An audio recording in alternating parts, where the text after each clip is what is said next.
오늘은 참 바쁜 날이었습니다. 3개월 이상 기도하고 준비해왔던 복음 집회를 2부 예배를 통해서 했고요. 또 이어서 지역 상권 살리기 위한 착한 소비 운동 1시 40분 개회식을 시작으로 오후 내내 목장별로 창포시장과 또 상가에 있는 식당에서 식사하고 또 장보기를 했습니다. 재밌었나요? 비가 온다는 예보가 있었는데 다행히 비가 오지 않아서 다니는데 불편하지 않아서 감사했고요. 제가 만나 본 분들은 다들 재밌어 하시고 소꿉놀이 하는 거 비슷하게 아주 행복해 하시는 것 같아서 참 좋았습니다. 저도 오후에 몇 시간을 시장과 상가를 돌면서 많은 분들을 만났고 또 식사하고 또 차를 마시면서 아주 좋은 시간을 가졌습니다. 지역의 상인들도 좋아하신 것 같고요. 또 교회가 지역과 함께하는 것에 대해서 또 감사를 표현하는 분들도 적지 않았습니다. 이 일을 일회성이 아니라 꾸준하게 하는 게 좋겠다는 생각을 하고 있습니다.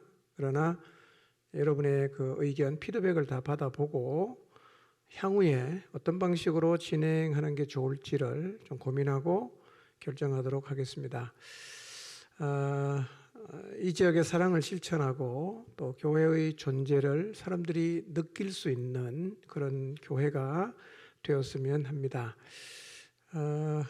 날씨가 조금 쌀쌀했는데 또 여러분들이 모두 함께 해주시고 적극적으로 협력해 주셔서 감사합니다. 그렇게 한 마음으로 함께 하시는 여러분들이 있기 때문에 선한 일들을 더 힘있게 할 수 있는 것 같습니다. 그리고 오늘은 꽤 오랜 시간 기도했던 사랑하는 분들을 초대해서 복음 앞에 서게 하는 시간을 가졌습니다. 저도 많은 기도로 준비를 했고요. 무엇보다도 이 일을 동력하시면서 동시에 앞서 행하시는 하나님을 믿음으로 바라보면서 나갔습니다. 기도하면서 제 안에 이런 마음이 들었습니다. 설득이 아니다. 선포다. 어차피 설득으로는 안 되는 거니까. 그래서 사람을 설득하려는 노력이 아니라 진리가 어떠한 것인지를 선포하려고 했습니다. 오늘 결단의 자리에 서신 분들이 많지는 않았습니다. 그러나 하나님 말씀이 그들의 마음속에 심긴 줄로 믿습니다. 말씀이 마음에 심기면 말씀은 계속 그 속에서 일을 합니다. 어떤 형태로 심겨진 그 복음의 씨앗이 우음을 틔우고 또 열매를 맺게 될지는 우리가 알 수가 없습니다. 복음 집회가 끝났다고 이제 다 손을 놓지 마시고요. 여러분이 지금과 영혼을 향해서 나가는 강도만큼 계속해서 영혼을 향해서 나가시기를 바랍니다. 계속 기도하고 섬기면서 그 영혼 구원하는 일을 감당해 나가시기를 바랍니다. 이제 겨울 수련회를 또 우리가 복음 시간이 있는데요. 그 전에 12월 25일 성탄절이 이번엔 주일입니다. 성탄 주일에 다시 한번 우리가 기도하고 있는 분들을 초대하려고 합니다. 이번 복음 집회를 위해서 기도하면서 하나님이 제 마음에 주신 생각은 이걸 간헐적으로 하는 것이 아니라 우리가 정기적으로 하는 게 좋겠다는 생각이 들었습니다. 그래서 내년부터는 봄과 가을에 복음 집회를 정례적으로 하겠습니다. 그리고 여름과 겨울에는 전교인 수련회 때 우리가 복음 전하는 시간이 있으니까 1년에 4번 정도 우리가 기도하고 있는 분들 또 구원해야겠다고 생각하시는 분들을 초대하는 일을 하도록 하겠습니다. 쉽지 않은 시대이지만 말씀에 순종해서 영혼을 구하는 일에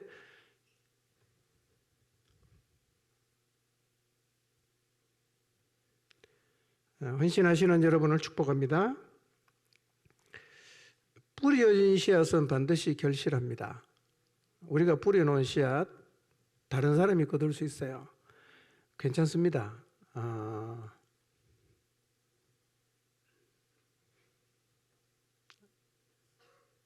어떤 방식을 통해서 또 몇 다리를 거쳐서 영원히 주님 앞에 나와서 구원을 얻는다 해도 그것은 하나님이 기뻐하시는 일입니다. 여러분 믿음을 가지고 계속 뿌리시길 바라고요.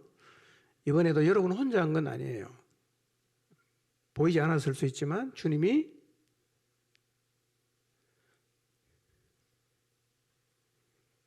동역하셨습니다.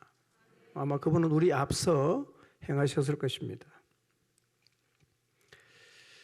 그 주님과 함께 하나님의 소원인 잃어버린 영혼 구하는 일에 더 힘을 쏟으시기를 축복합니다. 다음 주일이 추수감사 주일입니다. 사실은 살다 보면 감사를 자주 잊어먹죠. 감사보다는 하나님이 안 해준 것에 대해서 불평하고 힘들어하고 그러는 것이 우리들인데요. 이렇게 1년에 몇 번 감사할 수 있는 시간을 주신 것은 하나님을 향한 잃어버린 감사를 회복하라고 아마 주신 것 같습니다. 하나님을 향한 감사가 우리 모두의 마음속에서 다시 살아나서 진심으로 우리의 삶의 전부를 하나님 앞에 감사하게 되는 추수감사 주일이 되시기를 바랍니다. 한 주 기도하면서 2022년 한 해 하나님께서 우리 공동체에 주신 은혜가 무엇인가를 한번 생각해 봤습니다. 가만히 생각해 보니까 하나님께서 우리에게 주신 은혜가 적지 않았습니다. 코로나의 어려운 시기 동안 하나님께서 우리 공동체를 붙드셨고요. 부흥할 수 있게 하셨습니다. 은혜죠.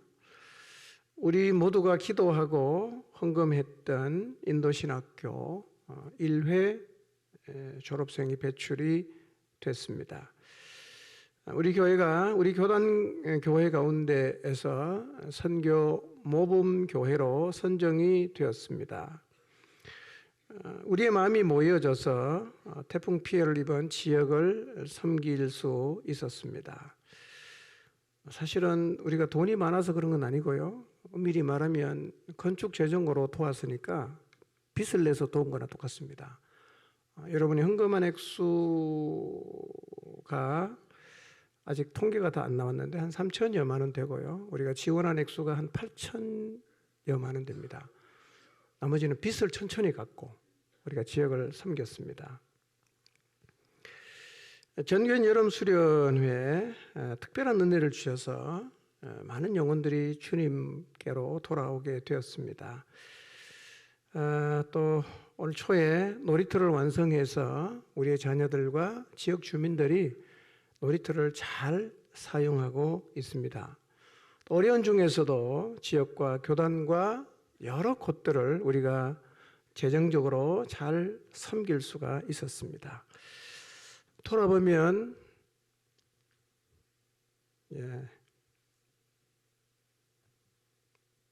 하나님 은혜지요. 하나님께서 우리에게 주신 은혜가 큽니다.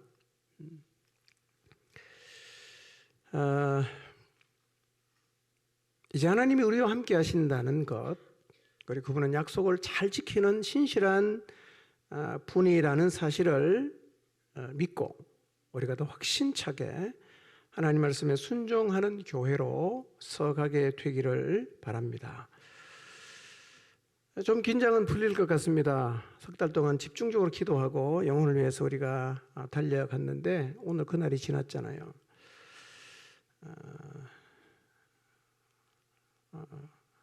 그러다 보면 영적으로 뚝 떨어질 수 있어요. 이제 뭐 하면 되는가?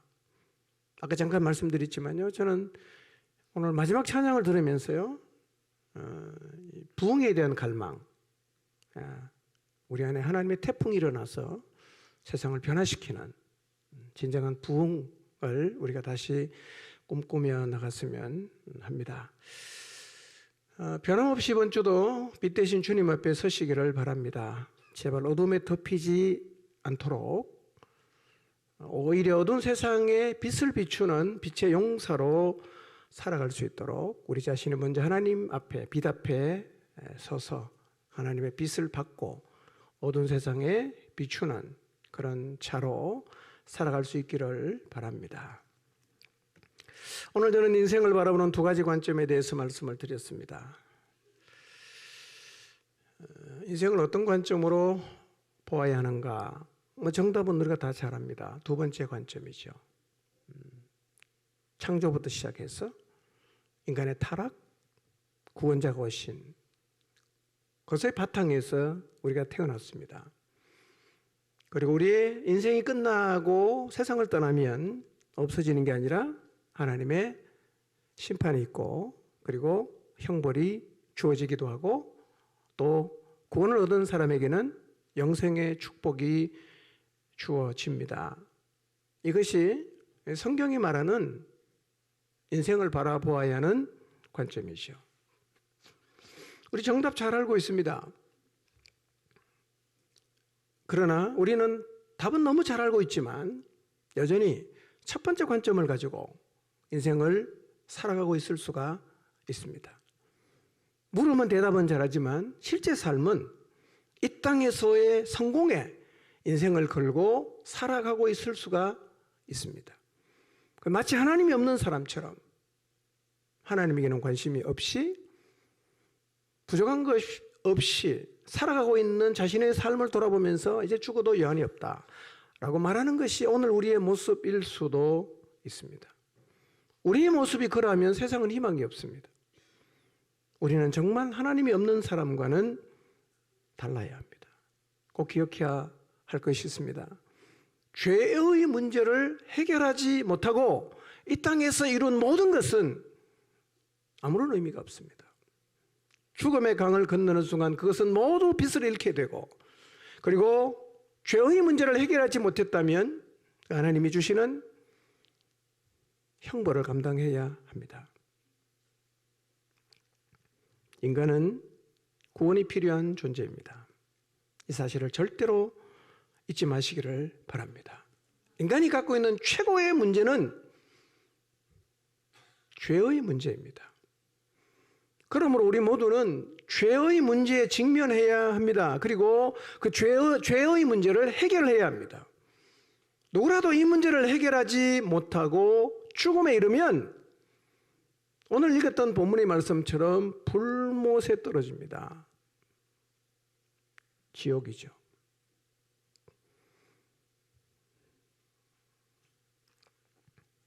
혹시 우리 안에 계속 이렇게 머물러 있고요. 예배도 계속 나오지만 죄의 문제에 관심이 없고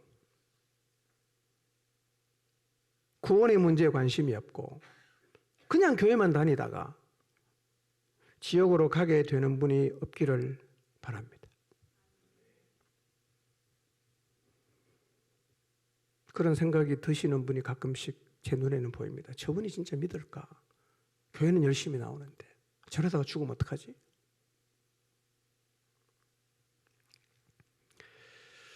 여러분 복음 앞에 직면하시기를 바랍니다.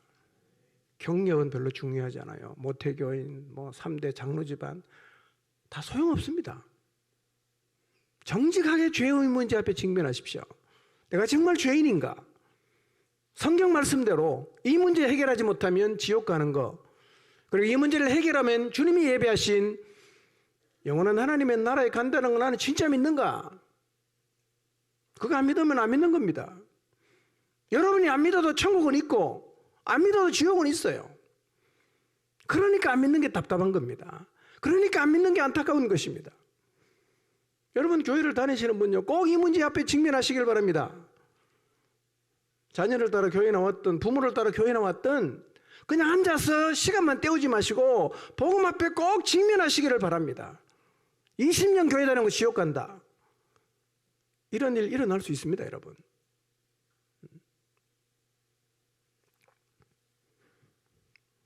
천국 가면 장로님들이 많답니다. 권사님들도 많대요. 목사님들도 많답니다. 사실인지 아닌지는 저는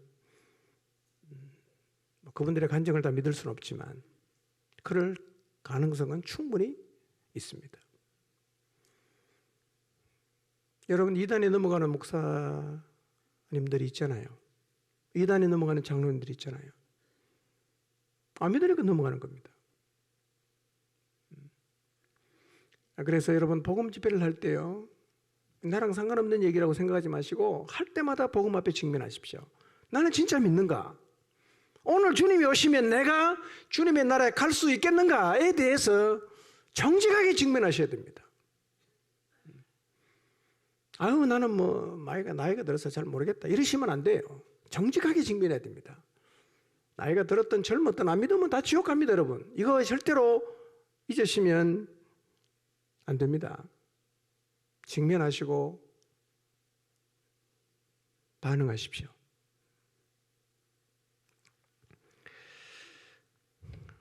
여러분, 그리고 여러분의 부모와 자녀가 지금 죄의 문제를 해결하지 못했다면 어디로 갑니까?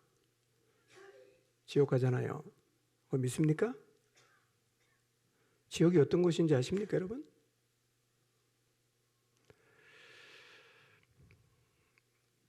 여러분의 부모가 지옥 가는 거 그냥 지켜보시겠습니까? 여러분의 자녀가 지옥 가는 거 지켜보시겠어요? 그거를 교회 나오기 싫다고 한다고, 예수님 믿는 건 나 싫다, 관심 없다, 신앙은 자유니까 네가 알아서 해라, 이렇게 말할 수 있는 겁니까? 안 믿으니까 그런 얘기하는 거죠. 어떻게 신앙을 자유라고 말할 수 있어요? 자유는 맞습니다. 그러나 내 자식이 지옥 가는데 어떻게 자유라고 내버려 둘 수 있어요? 그럴 수 없어요. 예수님 우리에게 뭐라고 말씀하십니까? 복음을 전파하라 그러잖아요. 여러분, 어둠에 덮인 우리의 자녀와 가족이 좌우를 분별하지 못하고 사단의 거짓말에 속아서 복음을 전하는 우리 보고 미쳤다고 하면서 지옥을 향해서 열심히 달려가고 있어요. 포기하시겠어요? 구독해도 죽지 않는답니다. 너무너무 뜨거운 불못이에요. 영원히 나올 수 없어요. 한번 들어가면 죽기 전에 이 문제 해결해야 됩니다. 그냥 보시겠습니까? 방법이 없다고요? 해도 안 되는 건 어쩔 수 없죠. 여러분의 최선을 다 하셔야 합니다. 깨워야 합니다. 빛을 비추어야 합니다. 절대로 포기하지 마십시오. 다른 거는 포기해도 그 영혼은 절대로 포기하지 마시기를 바랍니다. 하나님은 모든 사람들이 하나님 믿고 구원에 이르기를 소원하고 계십니다. 그리고요, 이 일을 할 때 누가 우리와 함께 하십니까? 성령님이 함께 하시잖아. 그분이 일하십니다. 믿으시기를 바랍니다. 그분이 주도하십니다. 우리가 그들을 위해서 기도할 때, 우리의 삶을 통해서 그들에게 빛을 비출 때, 우리의 삶을 통해서 그들에게 하나님을 보여줄 때, 그리고 그들을 위해서 기도함으로 나가면 성령님 일하십니다. 절대로 여러분 혼자 한다고 생각하지 마십시오. 저는 이번 복음 집회를 준비하면서요, 주님이 이 일 가운데 우리와 함께 하신다는 사실에 대한 흔들리지 않는 확신을 갖게 됐어요. 늘 저는 기도할 때마다 이제 의식합니다. 일하시는 하나님, 그분을 잊지 않으려고 합니다. 일하시는 하나님, 성령님이 왜 오셨습니까? 영혼 구원하는 일을 감당하도록 하기 위해서 그분이 오시지 않았습니까? 그분 다 믿는 자 안에 계시지 않나요? 그분 대단한 분이에요. 엄청난 능력을 갖고 있습니다. 그분을 과소평가하지 마십시오. 그분과 함께 가십시오. 그분이 가십니다. 그분이 더 원하시는 일입니다. 하나님이 여러분의 가슴에 품게 한 영혼들, 특히 여러분의 자녀들, 부모들, 가족들, 여러분이 얼마나 노력을 하셨겠어요? 웬만하면 포기를 냈겠습니까? 그러나 포기하지 마십시오. 혼자가 아닙니다. 주님이 함께 하십니다. 저는 우리가 이 부분에 대해서 기도하면서요, 복음의 능력이 우리 안에서 좀 더 구체적으로 더 확실하게 경험될 수 있기를 우리 모두가 기도해야 한다고 믿습니다. 우리가 모일 때 하나님 살아계심이 보이고, 그리고 무엇보다도 우리의 삶이 변해야 됩니다. 우리의 자녀에게 변한 부모의 모습이 필요하고요, 우리의 부모에게 변한 자식의 모습을 보여주는 게 필요합니다. 근데 성령께서 역사하시면 우리 안에 그런 역사가 그들 안에 아니라 우리 안에 먼저 일어나게 되어 있습니다. 이게 일어나야 됩니다. 그게 안 일어나면 우리 복음 전파가 말장난으로 끝날 수가 있음을 잊지 마십시오. 우리가 그들을 건져내지 않으면 지옥 갑니다. 흔들리지 않는 사실입니다.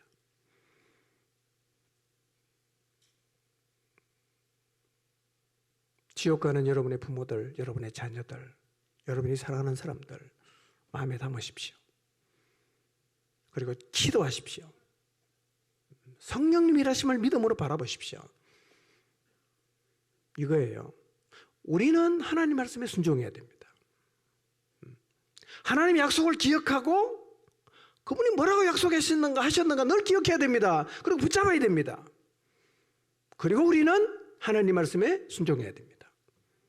그렇게 살면 반드시 하나님의 역사가 우리의 삶을 통해서, 우리의 교회를 통해서 나타나게 될 것입니다. 하나님이 우리 안에 계신다면 어떻게 부흥이 안 일어나겠어요? 하나님이 우리 안에 계신다면 어떻게 그분의 일하심이 나타나지 않겠습니까? 하나님은 지금도 쉬지 않고 일하십니다.